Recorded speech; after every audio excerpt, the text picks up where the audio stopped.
La tercera semana del desarrollo se va a caracterizar por ser un periodo trilaminar, es decir, donde se van a formar las 3 capas germinales que van a dar origen a lo que es la constitución de todo el embrión, ¿no? Entonces nosotros vamos a ver que en la imagen superior izquierda podemos observar a las 3 capas.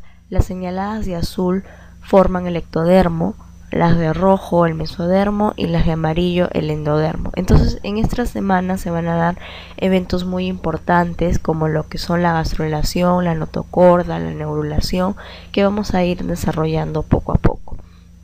Entonces comencemos. Vamos a ver a la gastrulación. Como les mencioné, la gastrulación va a formar las 3 capas germinales y estas capas germinales son muy importantes porque de esa manera se va a desarrollar todo el tejido embrionario. Vamos a ver la formación del ectodermo, del endodermo y del mesodermo. El ectodermo embrionario va a dar lugar a todo lo que es la epidermis, los sistemas nervioso central, periférico, la formación de los ojos, de los oídos, asimismo las células de la cresta neural y muchas partes de lo que es el tejido conjuntivo que vamos a ver en lo que es el desarrollo de la cabeza. El endodermo embrionario va a dar origen al revestimiento epitelial de todo lo que son los órganos de las vías respiratorias, alimenticias, las glándulas, el tubo digestivo, asimismo los órganos asociados al hígado y al páncreas. Y el mesodermo finalmente va a dar lugar a lo que son los músculos, esqueletos, células sanguíneas, el revestimiento de los vasos sanguíneos y todas las capas musculares lisas viscerales y las capas serosas. Entonces, esta gastrulación que va a comenzar con la formación de estas 3 capas germinales que van a dar origen a todos los tejidos mencionados, que van a formar todos los tejidos del embrión, vamos a ver que se inicia esta gastrulación con la formación de la línea primitiva. Esta línea primitiva aparece en la superficie del epiblasto. Acá hay que ubicarnos, ¿no? Este es un corte de un embrión de aproximadamente 15 a 16 días en donde nosotros podemos observar que han seccionado, es decir, han quitado la parte de lo que es el saco amniótico, ¿no? Entonces, de esta manera se expone a las células de azul que van a formar las células epiblásticas. Como podemos ver en la parte caudal, en la parte posterior de esta parte dorsal, nosotros observamos esta línea primitiva, ¿no? Que va a dar origen a todo lo que es los fenómenos principales de la tercera semana.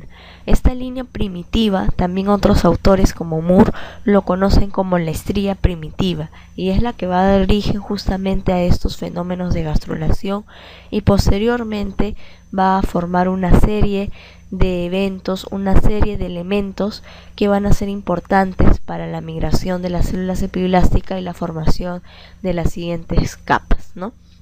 Entonces en esta imagen solamente resaltar lo que es la formación de la estría primitiva o línea primitiva, y en la parte caudal, no que estamos viendo esto, va a tener su contraparte que es la parte craneal, en donde podemos observar claramente a la membrana bucofaringea. Esta membrana bucofaringea va a ser lo que es el primordio de la región de la boca del embrión. Entonces, acá nosotros vamos a ver un embrión en donde ya esta línea primitiva va a tener ciertos elementos, ¿no? La invaginación de esta línea primitiva va a crear lo que es el surco primitivo, y la parte engrosada cefálica de esta línea primitiva, como bien señala esta flecha, va a ser el extremo cefálico, que va a formar al nódulo primitivo, o también denominado nódulo de Jensen para otros autores. Entonces las partes de la línea primitiva van a estar formadas por el surco primitivo, el nódulo de Jensen o nódulo primitivo, y la parte donde se va a invaginar, que va a ser conocida también como la fosita primitiva. Y estas van a ser importantes para todo lo que es el periodo de la gastrulación y la formación de la notocorda. Entonces algunas células se desplazan al hipoblasto, ¿no? Todo esto se va a originar del epiblasto. Todo lo que vemos de azul es el epiblasto. Entonces algunas de estas células se desplazan a lo que es la región del hipoblasto y de esta manera crean el endodermo. Habíamos dicho que la gastrulación es el periodo en el cual se forman las 3 capas germinales. Entonces la primera capa en formarse va a ser la capa del endodermo. justamente por reemplazo o sustitución de las células del hipoblasto, ¿no? Entonces, mientras se crea el endodermo, entre estas células del epiblasto y el endodermo se va a crear la segunda capa, que va a ser el mesodermo. Y finalmente las células que quedan por encima del epiblasto se van a denominar la capa ectodérmica, ¿no? Entonces, de esta manera la gastrulación forma las tres capas germinales del embrión por un proceso de invaginación a través del nódulo primitivo, especialmente de la fosita primitiva. Entonces, estas células del epiblasto van a migrar por todo lo que son la línea primitiva y de esta manera se van a disponer en forma de matraz, ¿no? Y van a desplazarse por debajo del epiblasto para de esta manera llegar al hipoblasto y reemplazarlos y formar la primera capa, que es el endodermo. Todo ello va a estar mediado por diferentes factores, como el factor de crecimiento de fibroblastos 8, que lo que ocurre es que disminuye la caderina E, que mantiene coexionadas, que mantiene fuertemente unidas estas células del epiblasto. Entonces, para que puedan invaginarse y para que puedan migrar, tiene que haber una disminución de esta caderina E, justamente mediada por lo que es el factor de crecimiento de fibroblastos de tipo 8. Bueno, además es importante reconocer que la línea primitiva va a originar lo que es el eje cráneo-caudal, ¿no? Y de esta manera el embrión va a tener una constitución mediante los ejes. Entonces, acá vemos una imagen por un microscopio electrónico en donde estamos observando que en el día 16 se puede ya ver lo que es la línea primitiva. Y más o menos también podemos observar a las células del epiblasto y a las células del hipoblasto. Entonces, en el día 16 nosotros vamos a observar a los componentes de esa línea primitiva, ¿no? El surco primitivo, el nódulo de Hensen o nódulo primitivo y la fosita primitiva, ¿no? Bueno, entonces el epiblasto es aquella capa que va a formar a todas las demás capas embrionarias y las células de estas van a originar a todos los tejidos y a todos los órganos, ¿no? Al aumentar lo que es el número de las células, estas se van a expandir de forma lateral y craneal. Como podemos observar en esta imagen, nosotros vamos a ver las células epiblásticas, que son células cilíndricas, células altas, y acá vamos a ver que de estas células se están formando lo que es la línea o estría primitiva y el nódulo primitivo, y que es de este nódulo primitivo o donde va a formar la fosita primitiva, en donde se invaginan las células para formar a las células mesodérmicas, ¿no? Justamente por invasión de la fosita primitiva, y vemos claramente como estas células mesodérmicas, células en rojo, van a migrar lateral y cranealmente, ¿no? Y estas células van a reemplazar a las células del hipoblasto. Ahora vamos a ver a lo que es el teratoma sacrococcigio. Cuando persiste esta línea primitiva, porque esta debe involucionar a lo que es aproximadamente la cuarta semana, persiste bajo la forma del teratoma sacrococcigio. Si nosotros sabemos que la línea primitiva se forma de lo que es el epiblasto, entonces vamos a ver que este epiblasto tiene características pluripotenciales, ¿no? Es decir, que va a formar diferentes tipos de tejido, es decir, todo lo que es el tejido embrionario. Entonces, este teratoma sacrococcigio es el tumor más frecuente en los recién nacidos, que puede formar cualquier tejido, ¿no? Puede contener pelos, puede contener dientes, puede contener tejido muscular, etcétera. Entonces, este es el tumor más frecuente, que se da con una incidencia de 1 de cada 35.000 nacidos vivos, y en el 80% de todos los casos de estos teratomas sacrococcigios van a ser niñas, ¿no? Es decir, es más frecuente en el sexo femenino.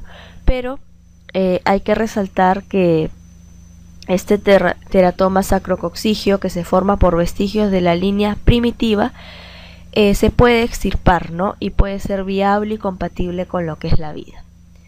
Ahora, el segundo evento en esta tercera semana, y es importante este evento porque nos va a indicar una serie de parámetros, va a ser la formación de la notocorda, ¿no? Según la bibliografía del ACMA, esta formación de la notocorda se forma a partir de lo que son las células prenotocordales que se han invaginado del nódulo primitivo, y estas se van a desplazar hacia lo que es adelante y van a alcanzar a la placa precordal. Nosotros tenemos acá a un embrión de 16 días en donde vamos a ver a la línea primitiva y al nódulo primitivo. Del nódulo primitivo vamos a ver que salen células, y estas células también se conocen como las células prenotocordales. Estas células van a avanzar hacia la región cefálica hasta alcanzar lo que es la región de la placa precordal o también la región de la membrana bucofaríngea, ¿no? Entonces estas células van a avanzar. En otras bibliografías a estas células prenotocordales también se le denominan como el proceso notocordal o también lo que se denomina la prolongación notocordal, ¿no? Entonces vamos a avanzar en esta formación. Las células prenotocordales o las células del proceso notocordal se van a intercalar en lo que es el hipoblasto, de tal manera que durante un pequeño espacio de tiempo la línea media del embrión va a quedar formada justamente por dos capas de células, ¿no?, que van a constituir lo que es la placa notocordal.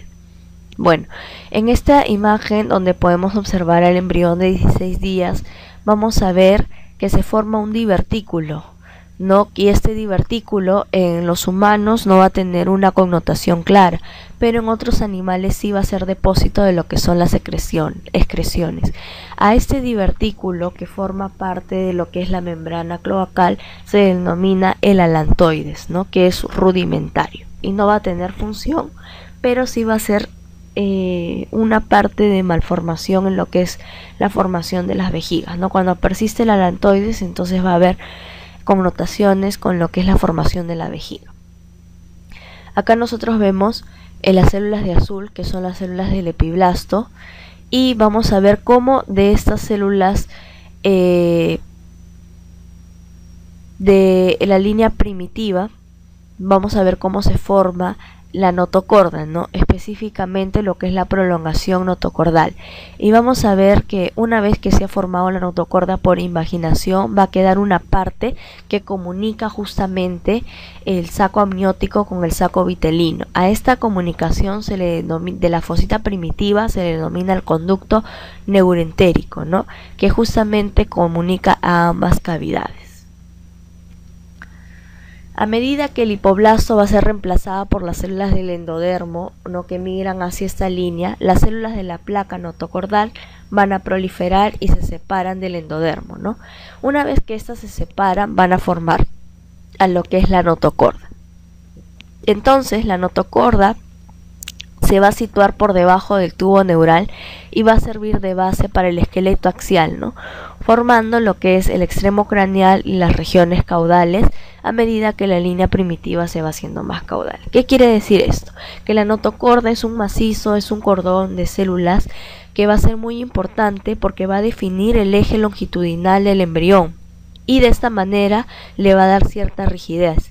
Asimismo, da las señales necesarias para el desarrollo de las estructuras musculoesqueléticas axiales y del sistema nervioso central y participa en la formación de los discos intervertebrales, ¿no? La notocorda va a ser importante también porque su degeneración va a formar el núcleo pulposo de los discos intervertebrales.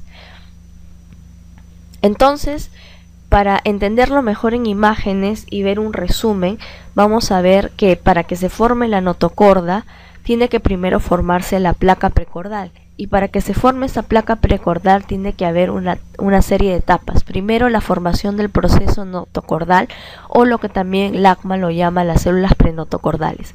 Acá nosotros tenemos un embrión, ¿no?, que tiene una forma ovalada, ¿no?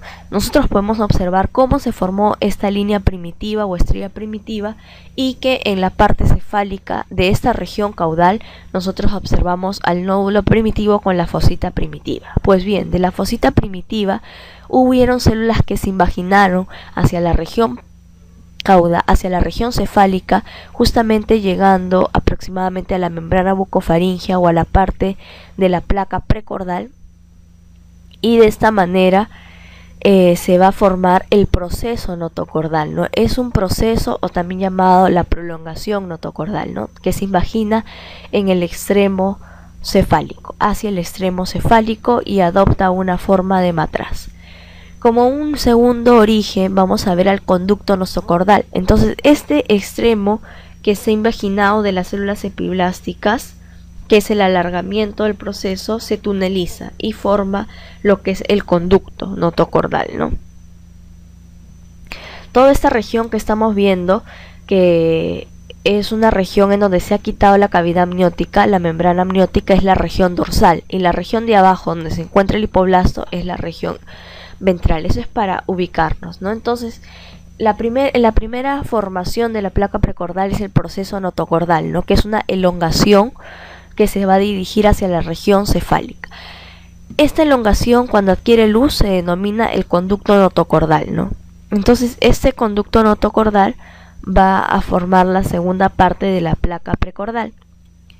Y el remanente de este conducto notocordal, cuando se junta con el endodermo, como lo podemos ver acá, no va a formar a la placa notocordal. Entonces, una vez que esta placa notocordal se separa del endodermo y adquiere una forma circular, ya se le denomina la notocorda, ¿no? Que va a ser un área circular en donde las células endodérmicas que se hacen cilíndricas ya se han separado. Y como les venía mencionando, esto va a ser muy importante para la inducción del eje de la columna, de la neurulación y la formación del núcleo pulposo, que es el rezago de los discos intervertebrales, ¿no? Justamente el rezago de notocorda es la formación del núcleo pulposo. Y finalmente, son imágenes del ACMA que nos indican lo mismo, ¿no? Entonces, la notocorda es un proceso que va a ser importante para direccionar la neurulación, la formación del eje axial y también para lo que es la formación de la columna y de todo lo que es el esqueleto axial. Entonces, esa notocorda se forma aproximadamente en el día 16 por una prolongación de la invaginación de las células de la fosita primitiva, lo que se le conoce como el proceso notocordal o también la prolongación notocordal o las células prenotocordales que se dirigen hacia el extremo cefálico.